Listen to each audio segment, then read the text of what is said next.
Everybody,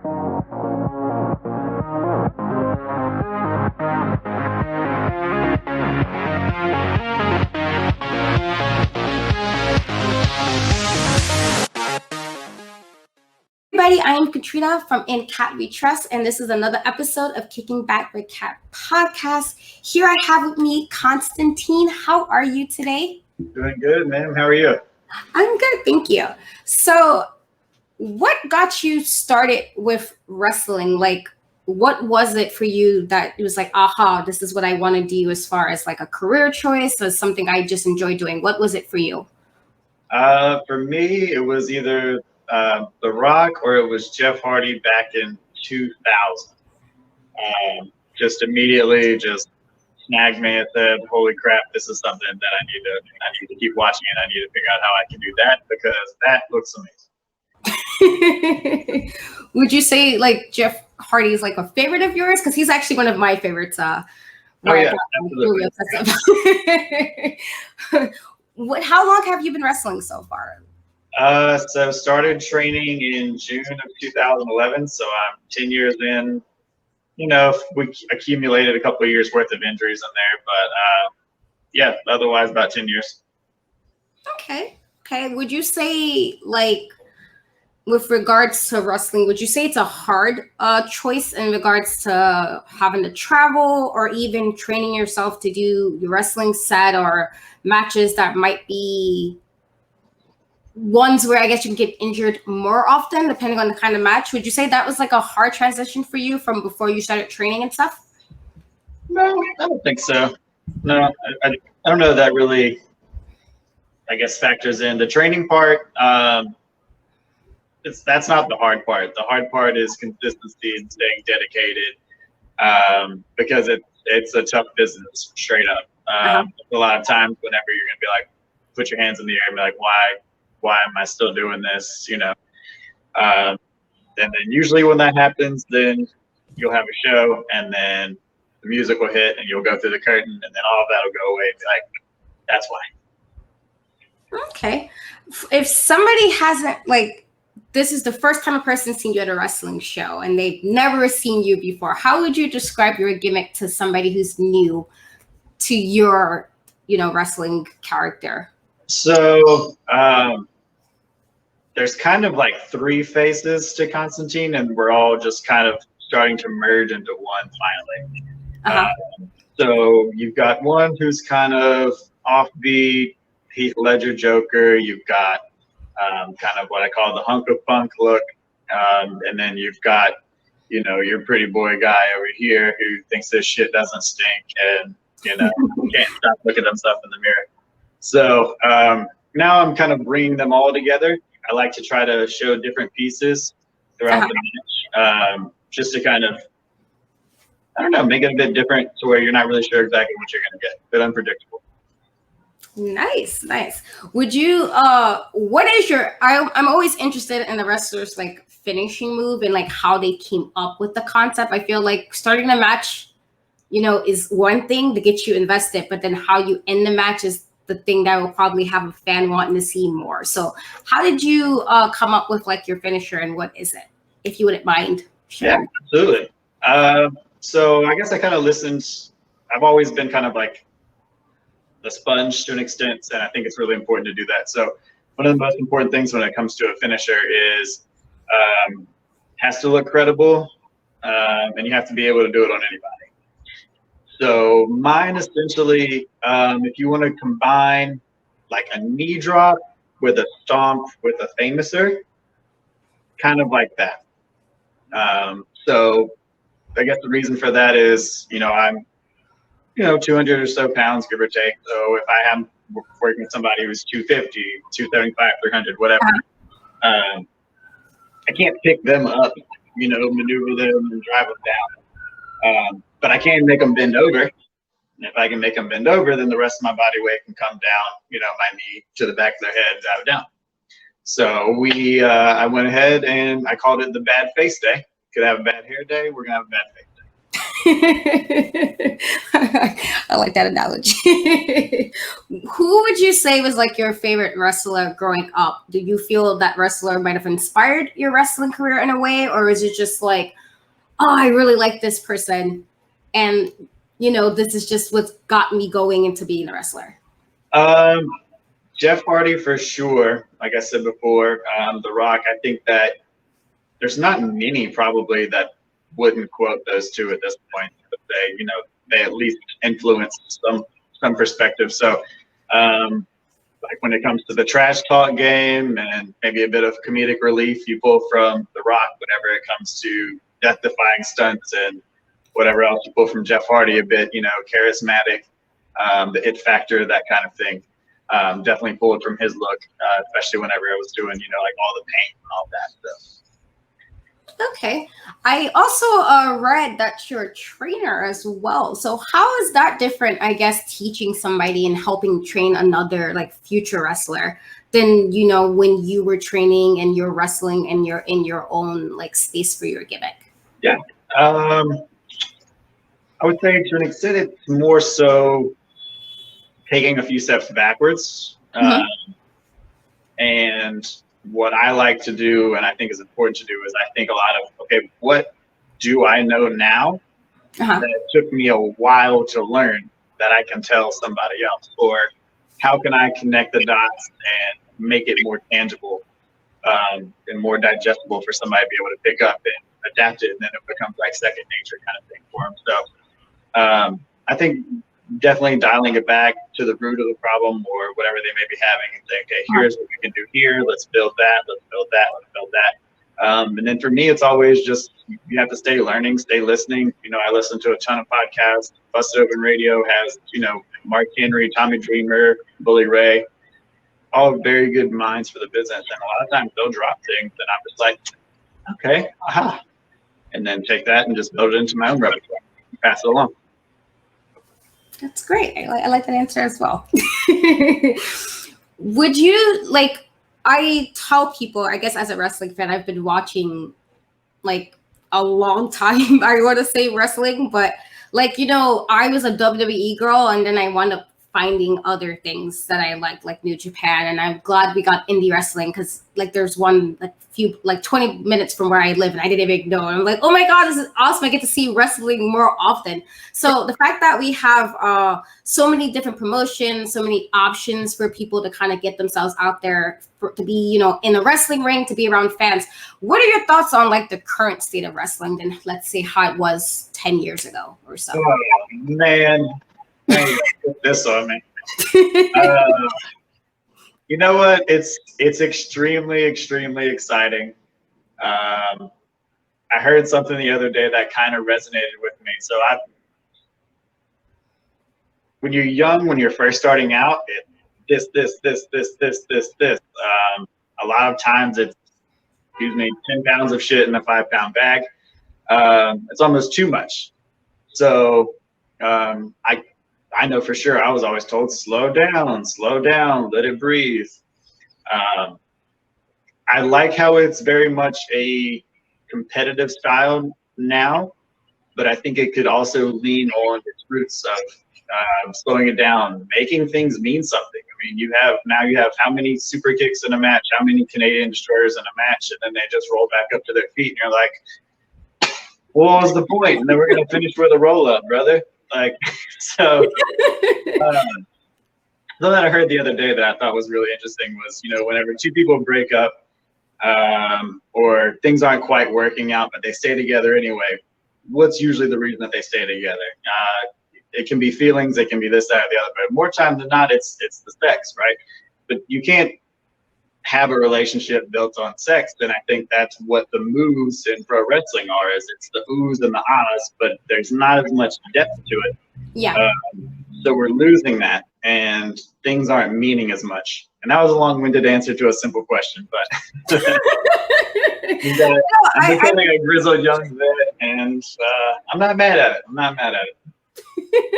No, I think that was a perfect answer because I kind of agree to an extent. It kind of sucks sometimes when I see like all these should be finisher moves, and then they're still going, and I'm like, but wait, how? Like 20 in, like, okay, can we make this a little more like, now I don't care who wins the match. I like to be invested enough that I'm like, oh my God, at the end, and not like, okay. We're coming full circle, right? I mean, like back in the 80s, I mean, what did Dusty Rhodes do? A little flip flop and fly, bang, bang, bang. Yeah. Bionic elbow, finish. Now, but everybody loved his character. Everybody loved Ric Flair. Ric Flair has like a chop, and you throw him off the top rope, and he takes his own face bump, and that's like his moveset, figure four, right? But now everybody does everything, and so now everything means nothing, and now we're going back to, okay, what brings me in? What can I buy into? So, what would you say is the hardest part about like wrestling and having to work in the ring or having to travel? What would you say is like the hard parts of it? And would you say there are parts that are easy, and what are those things? The hard part is everything outside the ring. The travel, it is what it is. I'm pretty much used to 7, 8, 9, 10-hour car rides at this point. It's being consistent, it's staying in the gym, it's watching what you eat. But beyond that, what keeps me up at night a lot of times is I'm like, okay, what is it that I'm missing? What's not quite hitting? What's going to get me to that next level? What that it factor that's going to get people to buy into? That's the hard part to me. How do I gain the emotional investment? That's the hard part. Okay, I like that answer. It's a different answer that I would never really get, so I like that. What are your thoughts on oh, I'm so sorry. What are your thoughts on like gimmick matches? Like, there's the ladder matches. You're a Jeff Hardy fan, as I am, and him and Matt were like great for doing the really cool, awesome things on ladders and stressing me out, making me worry and stress me out as a fan. So like that's like a gimmick match. So what is like? Do you like gimmick matches? And if you do, like, what are some of your favorite matches that it's like, oh, I would love to see this match at this event? I think ladder matches, TLCs are really awesome. I love a gimmick match, but I don't love a gimmick match for the sake of gimmick. So now TLC is a pay-per-view. Now Hell in a Cell is a pay-per-view. And it's like, all right. But like those were built and used to mean something, So for instance, like I did a, gimmick match not that long ago, but it was a culmination of a feud, right? So, me and Lucha Lacora, we had a personal issue, had a match here, match there. He puts a chair around my neck, throws me, into the ring post, got the neck injury or whatever. And then that comes back and, I fight back. I go jump him backstage at a different show, leave him laying. So we build that into a last man standing match, right? So we made it mean something. So I like them, but I like them when they mean something, not just like, oh, hey, we're going to have a, I don't even know, whatever. So, yeah, I love them when you get me to buy into it and there's a reason for it. Yeah, I hear you. I agree. That's kind of why I'm impartial to death matches, because I'm like, this should be the end all, be all, and then be done with the feud. It shouldn't be like matches, man. Look, I'm gonna stay in my lane. Like, there is an audience for it. I personally don't quite understand it, but that's me. There's different flavors of ice cream. That's the same thing that goes with wrestling, right? Everybody likes something different. So I'm not gonna shit on it. I don't know if I would do it. I'm kind of weirded out about all that glass. They don't always look that sanitary. Kind of trying to stay away from infections, but to each their own. Yeah, no, I definitely feel if it's necessary, I wouldn't mind. I can't really do when it's just I feel like that's all it is, and I'm like, but how did we get here? Where did we start to get here? I feel like that should be this is the end of our feud. Let's make it Yeah. This is the only way we can end this feud is having a death match. And I'm like, all right, okay, that makes sense to me, but I understand as far as just having, let's throw some stuff up in there and here we go. It's kind of why I've been like annoyed with the whole Hell in a Cell kind of recently as well. Just like we need to give me a reason this makes sense for this feud, I guess. But what is something you said you've been wrestling for like 10 years now. So what is something in your wrestling career that you want to do, but you haven't had a chance to do yet? Ooh. I mean, I think it's the obvious, right? Be on national television with it. Make it a career, full career. I think those are the main things. Outside of that, I've never done a cage match. I've always wanted to do a cage match. And I've suggested it a few times along the years where I was in a feud or whatever, and I was like, hey, I think we should do it here. I think we should do it here. And like, cage match and national TV. Okay, so let's say you get to national TV. What promotion would you want to work for? And like, who would be like one person you really want to wrestle and just kind of put yourself out there on a national level, but also know it will be like a really bomb match? Man, how many do I get? You can give me as many. I'm always interested in how people think when it comes to matches. So Shinsuke is way up there. Chris Jericho's way up there. And you might not see this one coming. Dolph Ziggler's way up there. I like that though, because I think he's so underrated. Dolph is so underrated, and I'm like, yo, just look at his body. I've been a massive fan. Like sometimes his heel gimmicks bother me, but I'm more of a face person per se. But I think he's such an underrated wrestler, and like the stuff that he does when he's wrestling, and even when he's like the underdog type. And I'm like, y'all don't even realize when he sells something. And I'm like, how many people can pull this off and make this look super legit? And like you're like, oh, ouch, this looks like it really hurt. Like he's so underrated. I actually really love the answer. I've studied him so much, and like I try to bump like him and sell like him. Like I think he's up there. Another two, I would say Naito, and I'll be a fanboy. I'll say it, Kenny Omega. That's a great. He's top of the game, man. Why wouldn't you want to be with him, right?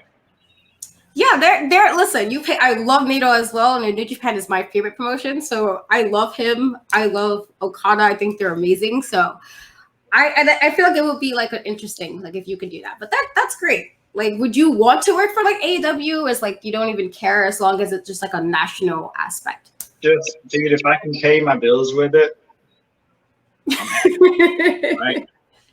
That's all I want.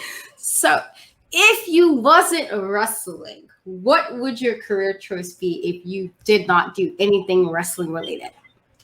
Well, I can tell you a 9 to 5 makes me nauseous, even though I had to. I don't know, man. I would like, I'm really into like nutrition and fitness and stuff like that. So I think maybe go down that road. I'm learning how to sew. I'm trying to make wrestling gear and all that stuff. So maybe that would be something that'd be fun. Something with a creative output, not just, plugging away. I hear you. Yeah. Yeah, like everybody can't do 9 to 5s. I'm a firm believer. Like I do writing stuff, like working writing and then fiction writing. And I'm like, yeah, it's a difference of having to like forcefully write stuff for people, but that like it's just me being creative and I can kind of do whatever I want to do. And it's a really different process. I don't think I could be just kind of in a cube type of job. Brutal. I'm sorry, last thing you said? I said it's brutal. Yeah. Would you say, like, has there been anybody in your wrestling career that's had like a really great impact on it? Or like it can be like a personal person, it could be like a mentor. Was there anybody who really like greatly impacted your career? I mean, I'm gonna give a shout out to Ben Wood. He's always kind of been there, always he believes in me whenever I don't believe in myself. I've had a handful of guys, even from starting out when I was working, a year or two in, a guy by the name of Crimson, he was down in like the Beaumont, Lake Charles area. He was like my first feud or whatever. And then I guess most recently doing, good business with Lucha Lacora. He just had to retire due to injury, but yeah, we had a lot of fun. So I think those are top 3 for sure. Yeah. Okay. Would you say, you said he was somebody you feuded with, would you say it's one of your greatest feuds in your wrestling career? Yeah, I would say it's up there. Yeah. Yeah, I'm trying to think. There's, there was like Gil Gracie, there was Lucha Lacora, Blake Wilder for a while. Me and him wrestled each other probably like at least 10 times. We had a lot of fun with that. Like I said, Crimson starting out. I think those are the main ones. I think that it's kind of independent wrestling. Sometimes it can be difficult. Uh-huh. In that there's just a lot of cold matches, not always a lot of reoccurring or story built around them. So feuds sometimes can be, hard to come by unless you're frequenting a promotion. But I've frequented a lot of promotions over the years, and I've really only had a handful. Otherwise, it's just been kind of cold. But yeah, I would say that those are the ones. Okay. If you could compare yourself, I know some people don't like comparing to other people, but if you could, if you wanted to compare yourself to like this wrestler, who would you compare yourself to and why? Man, I've always taken a lot from Dolph, whether that's selling or just like, even like one of my characters or whatever was, I don't want to say a ripoff of him, but definitely heavily influenced by him. Work style. Let's see. Try to throw a little bit of Shinsuke in there as well. I guess just kind of like the ones who like I want to do work with are probably the ones that I would say influenced. Like I don't have a lot of Jericho, but I'm trying to like study him more because he's 30 years in and he's still at the top of the card. So there's got to be something there, right? So I would say a handful of those: Dolph, Kenny, Shinsuke. Yeah. Okay. Maybe a bit of CM Punk. Yeah. Okay. Solid answer. What if, let's say somebody has never wrestled and they come to you for some advice and they're like, so Konstantine, what would you tell me if I want to be a wrestler? What advice would you give them for somebody who wants to wrestle and have no idea what they're doing? Buckle up.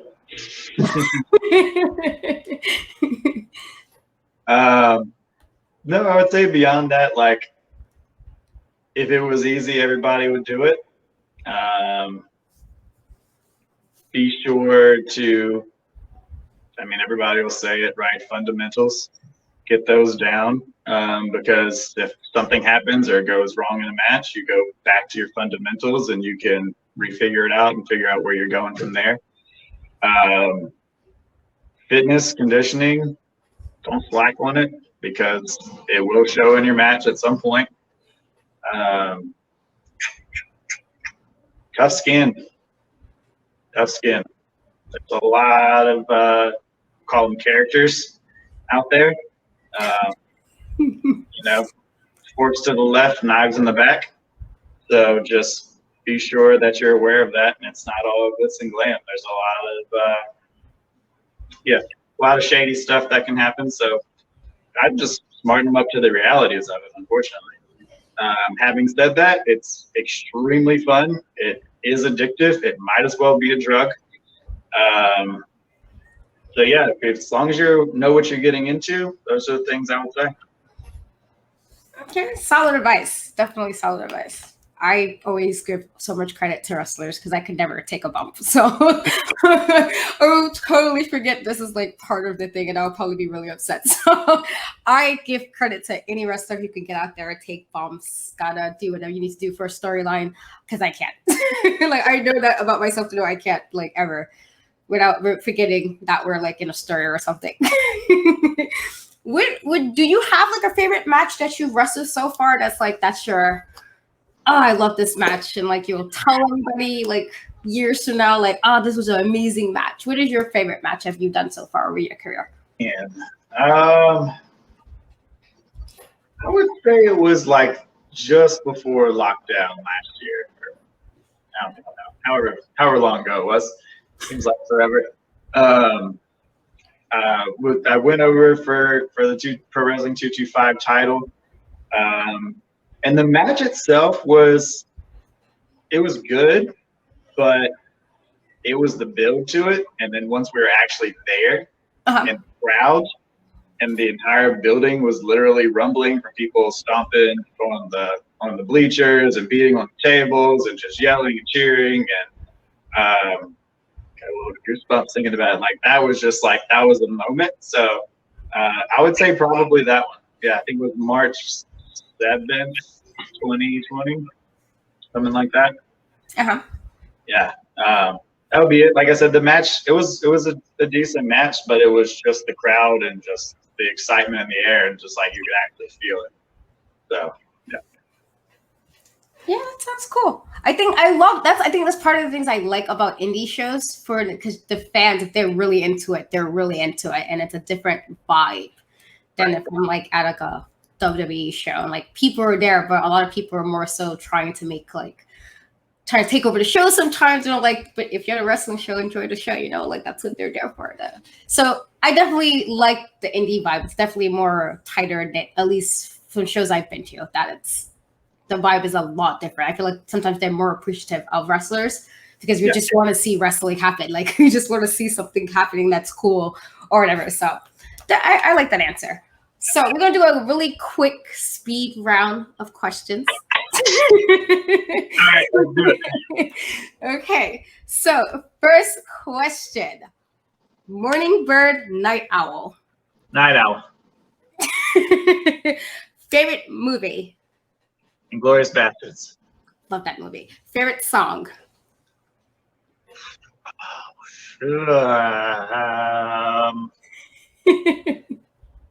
Something by Royal Blood. I don't know. Text message, phone call? Text message. Can we bring it back a little old school? MySpace, Facebook? Facebook, and only because I always had problems with the HTML and formatting the MySpace to get it personalized. I loved MySpace for that very reason that I knew how to do this HTML. I thought it was like, hey, I learned something. I could do this really nice stuff with my profile. Yeah. And I don't remember any of that now. So like whatever I learned go to the generator and be like, here's the color, here's this, here's that. And it would never come out right anyway. Marvel, DC? Marvel. Okay, favorite Marvel hero then? Spider-Man. Yes, he's amazing. Okay, you said you don't like DC, but I'm always curious of this answer. What, Batman, Superman? Batman. And here's the thing. Here's why I paused. Because I adore the Dark Knight trilogy. Yeah, I feel like I like Superman, but like Batman, I don't know. Maybe it's the Joker I like because I love him as a villain. Like I love him, but the trilogy was amazing, and Heath Ledger did his thing, and he was an amazing Second favorite movie. Like he was absolutely amazing. So definitely like that. Favorite food? These are killer. Sushi or street tacos? Okay, not bad. Would you like, let's see, a rather alcoholic drink or non-alcoholic drink? Listen, you Give be me a nice surprised. craft beer, preferably a strong IPA, any day. Okay, promos or like video package? Video package, because you also usually get snippets of promos in them. So I'm gonna cheat. You're right, though. You're definitely right. Would you say you would rather have like a playlist of songs, or you're like old school like I am? I still download songs to my phone. Spotify, like songs, shuffle. It's a playlist. Okay, I don't want to get too crazy with them. I just thought it would be fun to throw those in there. Is there anything you would like to promote that's coming up? Anything you're working on that you want to tell the audience about? Sure. So I have a handful of shows coming up. I've got Pro Wrestling 225, first show coming back to Louisiana. That's going to be in July 17th, this upcoming Saturday in Denham Springs. We have Elevate Pro Wrestling Redemption. That's also going to be in Louisiana. It's going to be the first time being back in that area. That's going to be in Chalmette, Louisiana at the Paul Noel Gym. Where am I going next? August 7th, Metroplex Wrestling in the Dallas area. Shoot, what's next? I think I've got something on the Coastal Wrestling Federation, August 21st in Milton, Florida. Those are the ones in the immediate future for the next month. Instagram at Corey Konstantine, Korey. Konstantine should be on your screen there. My Twitter is Konstantine225, I believe. I'm getting into the Twitter sphere. Facebook, Corey Konstantine, pretty straight up.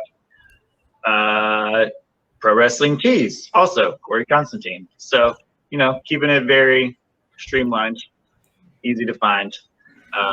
Yeah, those are the main things I'm excited about. Okay.